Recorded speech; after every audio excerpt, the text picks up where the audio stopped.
Assalamualaikum warahmatullahi wabarakatuh. Ya, welcome back to my channel, Siska Wahyunitiasa Naulandari. Halo, apa kabar teman-teman semuanya? Ini mungkin ya terlambat ya, tapi tidak masalah gitu ya. Karena masih ini ya untuk beberapa informasi terkait dengan STIS yang untuk mungkin lebih ke preparation testnya gitu ya. Nah, di sini saya akan share tentang ya seputar pertanyaan atau hal-hal yang sering ditanyakan ketika kita mendaftar di PKN STIS gitu ya. Nah, tapi sebelumnya buat teman-teman yang belum klik tombol subscribe, silakan untuk klik terlebih dahulu dan juga aktifkan loncengnya agar selalu mendapatkan notif ya nanti dari aku ketika share informasi. Oke, kita lanjut. Nah, biasanya pertanyaannya seputar ini ya. Apa saja tahapan tes penerimaan mahasiswa baru Politeknik Statistik ya? Untuk STIS ini teman-teman bisa persiapkan ini ya, 4 tahapan seleksi administrasi yang teman-teman sudah lalui. Semoga nanti pemberkasannya bisa lolos, sehingga nanti teman-teman bisa lanjut ke seleksi kompetensi dasar. Kemudian nanti ketika ini lolos bisa lanjut ke seleksi lanjutan, itu ada lanjutan 1 psikotes dan matematika, kemudian seleksi lanjutan 2 itu ada kesehatan dan kebugaran fisik ya. Nah, ini nanti semuanya berlaku untuk sistem gugur teman-teman. Jadi kalau semua ini tahapan per tahapan ini harus teman-teman lalui dari keempat tahapan ini. Semoga teman-teman semuanya di sini bisa lolos seleksi sampai tahap akhir dan menjadi mahasiswa di ini ya Politeknik STIS. Nah, kemudian di sini ada pertanyaan kadang yang kendala-kendala ya ketika mendaftar gitu. Kenapa tidak ada tombol unggah dokumen pada portal SSC ASN Dikdin untuk pendaftar yang memilih sekolah kedinasan Politeknik Statistik. Nah, ini silakan nanti bisa di pendaftar Politeknik Statistik ini, STIS ini tidak perlu mengupload berkas apapun. Hanya upload foto dan swafoto sesuai dengan ketentuan yang tertera pada portal SSC ASN. Setelah menyelesaikan tahapan pendaftaran di SSC ASN, silakan lanjutkan pendaftaran nanti ke portal SPMB Polstatnya STIS gitu ya teman-teman, langsung di sini. Nah, jadi kemarin mungkin beberapa teman itu masih ada yang bingung ketika pembuatan di akun ya, sebenarnya bisa dibilang akun SSC ASN gitu. Sama seperti ketika kita daftar akun pas mau SPMB, daftar jalur SNBP, SNBT itu kan juga ada akun ya. Nah, kemudian di sini persiapkan ini biasanya akte kelahiran, nilai ijazah, transkrip nilai yang berada di ini ya, bagian belakang ijazah itu bagi yang lulus yang menggunakan ijazah atau nilai rapot sampai dengan 5 semester. Nah, kemudian khusus program afirmasi, surat keterangan orang tua asli Papua ya. Jadi dokumen yang diunggah merupakan scan dokumen asli dalam format PDF berukuran maksimal di 5 MB gitu. Nah, kemudian ini kapan verifikasi berkas dilakukan? Ini juga kemarin beberapa masih banyak yang menanyakan terkait dengan verifikasi itu kira-kira bagaimana dan berapa lama gitu ya. Sebenarnya verifikasi ini berkas dilakukan dalam waktu 3 hari kerja sejak peserta itu upload dokumen ke portal SPMB STIS-nya. Nah, tapi kalau di STAN kemarin langsung lanjut aja, kita tidak perlu untuk menunggu di verifikasi terlebih dahulu, tapi bisa menyelesaikan dalam proses pendaftaran. Kemudian kenapa belum mendapatkan kode billing? Nah, peserta mendapatkan kode billing setelah lulus verifikasi berkas. Nah, termasuk tadi saya baca informasi bahwa untuk kode billing yang kemarin dikarenakan libur, cuti bersama juga, itu teman-teman bisa pembayaran itu dilakukan maksimal di tanggal 20 ya teman-teman.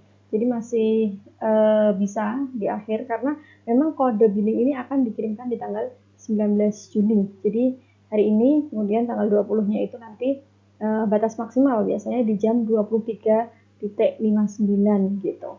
Nah, kemudian mengapa saat peserta masukkan NIK dan nomor kartu keluarga di portal SSC ASN BKN muncul peringatan bahwa data tidak ditemukan?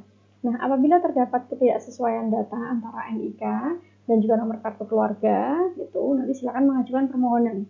Jadi silakan diperbaiki data ke kantor Dukcapil ya, setempat sesuai dengan alamat KTP dan juga Dukcapil Pusat untuk melakukan perbaikan data sesuai dengan dokumen resmi yang Anda miliki. Nah, kemudian ini ada kontak Ditjen Dukcapil Pusat, dapat dilihat juga pada tautan berikut ini. Nah, layanan helpdesk-nya juga ada, nanti bisa menghubungi langsung ke call center-nya. Nah, untuk orang tua yang sudah lama meninggal, NIK orang tua diisi apa? Nah, di sini ada ketentuan ya, kalau ibu kandung telah lama meninggal, nama asli ibu kandung tetap wajib dituliskan. Adapun kolom NIK diisi dengan nomor ini ya, 111 2222 3333 4444. Nah, NIK tersebut khusus untuk ibu kandung saja. Bila ayah yang telah lama meninggal atau tidak diketahui keberadaannya bisa digantikan dengan ayah tiri atau wali, atau boleh ditulis nama ibu lagi gitu ya. Nah, apakah boleh memilih formasi di luar domisili? Ya, di sini bebas memilih ke formasi mana saja. Kemudian, apakah lulusan tahun 2024 harus mengisi tanggal dan nomor ijazah? Di sini lulusan 2024 tidak perlu mengisi tahun dan nomor ijazah ya. Bila saat mengetikkan tahun 2024, ini nanti tetap diminta mengisi tanggal dan nomor ijazah. Silakan coba mendaftar dengan menggunakan komputer melalui internet browser, kemudian nanti bukan menggunakan handphone ya teman-teman, gunakan laptop gitu kan. Kemudian untuk pengisian nilai matematika dan bahasa Inggris, nilai manakah yang diisikan? Ini karena biasanya kita ada 2 matematika gitu ya. Nah, matematika wajib, matematika peminatan. Nilai matematika untuk pengisian nilai matematika pada formulir pendaftaran SSC ASN, peserta memilih salah satu antara nilai matematika yang tertera pada ijazah atau nilai matematika yang tertera pada rapot semester ganjil kelas 12, bukan nilai rata-rata keduanya. Jadi berada di semester 5 ya teman-teman. Nah, jika pada ijazah terdapat 2 nilai matematika, rata-rata rapot, dan nilai ujian sekolah, maka peserta memilih salah satu antara nilai matematika rata-rata rapot atau mau ambil nilai matematika ujian sekolah.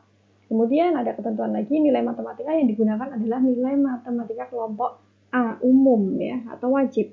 Kemudian nilai matematika minimal di 80, jadi skala 1 sampai 100. Nah, bahasa Inggris untuk pengisian nilai bahasa Inggris pada formulir pendaftaran SSC ASN, peserta memilih salah satu antara nilai bahasa Inggris yang tertera pada ijazah atau nilai bahasa Inggris yang tertera pada rapot semester ganjil di kelas 12. Jadi bukan nilai rata-rata keduanya juga. Di sini jika pada ijazah terdapat 2 nilai bahasa Inggris, rata-rata rapot dan nilai ujian sekolah, maka peserta memilih salah satu antara nilai bahasa Inggris rata-rata rapot atau nilai bahasa Inggris ujian sekolah. Nilai bahasa Inggris minimal juga di 80, skala 1 sampai 100. Sama ya dengan di matematika. Nah, apakah ada ketentuan mengenai pas foto yang diupload di formulir pendaftaran SSC-ASN? Untuk saat ini pendaftaran akun SSC-ASN seperti yang sudah saya jelaskan di video sebelumnya, pas foto itu close up, latar belakangnya merah, yang penting ya tidak ada ketentuan bajunya menggunakan apa. Selanjutnya, setelah memilih politeknik statistik, pas foto yang diupload pada formulir pendaftaran adalah swafoto atau selfie dengan memegang kartu informasi akun SSC ASN-nya dan juga KTP dengan posisi melebar atau landscape. Seperti contoh yang nanti saya berikan contoh, bagi yang belum memiliki KTP dapat digantikan dengan memegang surat keterangan rekaman dari Dukcapil atau kartu keluarga bisa. Nah, contohnya seperti ini ya, swafoto, di mana ini KTP-nya, kemudian ini yang pendaftaran akunnya di SSC ASN. Kemudian apakah penggantian? Nah, ini penggantian data seperti tempat tanggal lahir, alamat, dan nomor handphone diizinkan? Tidak bisa. Jadi kalau data yang telah diinput melalui SSC ASN BKN tidak dapat diubah lagi. Kemudian kalau untuk SMK, bidang keahlian teknologi informasi meliputi apa saja? Ini ada rekayasa perangkat lunak, pengembangan ini ya, game sistem informasi, jaringan, dan aplikasi teknik komputer dan jaringan, teknik jaringan, akses telekomunikasi, teknik transmisi dan telekomunikasi. Nah, kemudian informasi mengenai waktu dan lokasi ujian dapat dilihat di mana? Untuk lokasi, sistem pelaksanaan, dan waktu ujian dapat dilihat di portal SPMB Politeknik Statistik ya teman-teman, langsung menuju ke linknya ini saja, nanti dicek. Nanti di sana akan ada pemberitahuan.